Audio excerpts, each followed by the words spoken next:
జపాలు అవన్నీ పూర్తి చేసిన తర్వాత మీరు మీ తరఫు నుంచి ఈ చంద్రుడికి అదేవిధంగా బుధుడికి కూడా రెండిటికి కూడా దానాలు ఇవ్వాలి. చంద్రుడికి ప్రీతిగా బియ్యంతో చేసినటువంటి పదార్థాలు, అది రసగుల్ల కావచ్చు, అప్పాలు కావచ్చు, బేసన్ లడ్డు కావచ్చు, తొక్కుడు లడ్డు కావచ్చు, ఏదైనా సరే స్వీటు, ఏదైనా సరే స్వీటు మీ దగ్గరలో ఉండేటువంటి ఆలయానికి వెళ్ళి అయ్యా ఉపవాసం కొంచెం ఏదైనా స్వీట్ మీ దగ్గరలో ఉండేటువంటి ఆలయానికి వెళ్ళి ప్రసాదం కింద పనిచేయడమే. అక్కడ పురోహితుడికి ఇచ్చారనుకోండి, అది నైవేద్యం పెట్టి వాళ్ళు ప్రసాదం కింద పనిచేస్తారు. లేదనుకోండి ఆ పురోహితులు తీసుకుంటున్నారు అని అంటే మీరు ఆ దానం డైరెక్ట్ గా వాళ్ళకి ఇచ్చేసేయచ్చు. తర్వాత బుధుడికి ప్రీతిగా ముద్గపిష్టం, అంటే మీరు సత్యనారాయణ స్వామి వారు వ్రతం చేసేటప్పుడు ఆ పెసలు నానబెట్టి అందులో పంచదార వేసి నైవేద్యం, వడపప్పు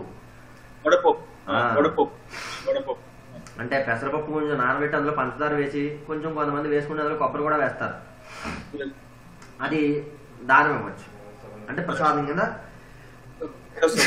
పంచచ్చు. అంతేకాకుండా పెసరవడలు, శ్రీమన్నారాయణుడికి పెసరవడలు అంటే మనం తిరుపతి వెళ్ళినప్పుడు వడలు ఇస్తారు తెలుసా మీకు, కళ్యాణం చేయించుకున్న తర్వాత వడలు ఇస్తారు, అటువంటి విధంగా వాటిని తయారు చేయించి పెసరవడలు కూడా స్వామివారికి ప్రీతిగా నైవేద్యం పెట్టించి వాడిని ప్రసాదం కింద పంచవచ్చు. అంతేకాకుండా చక్కెర పొంగలి, అందులో కూడా పెసర పలుకులు కొబ్బరి ముక్కలు వేస్తారు, మీకు తెలుసో లేదో.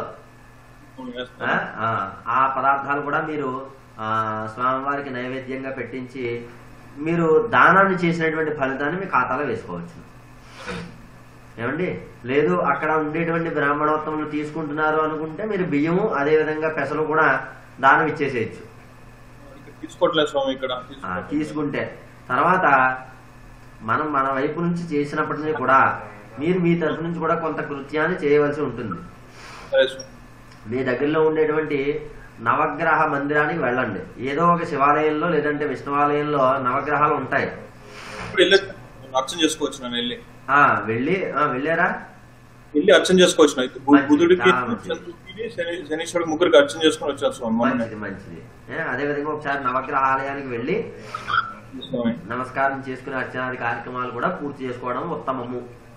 చేసుకోవచ్చాను. యాక్చువల్లీ మనం పూజ ముందు వెళ్ళి చేసుకొచ్చేసాను. వెళ్ళి కూడా వెళ్తాను. ఇప్పుడు ప్రసాదం పెట్టేటప్పుడు వెళ్ళి వాళ్ళ ముగ్గురికి అర్చన చేపించి మళ్ళీ నైవేద్యం పెట్టేసి వస్తాను. అదే తర్వాత ఇంకొక విషయం ఏమిటయ్యా అంటే, నేను మీకు చెప్పినటువంటి శ్లోకాలు ఏవైతే ఉన్నాయో చంద్రుడికి అదేవిధంగా బుధుడికి యథాశక్తిగా మీరు ప్రతినిత్యము కూడా పారాయణ చేసుకోవడం అనేటువంటిది మరికొంత ఉత్తమమైనటువంటి ఫలితాలు ఇస్తుంది. 40 రోజులు స్వామి, 40 రోజులు చేసుకోవడం చాలా మంచిది. ఏమండి? సరే అండి.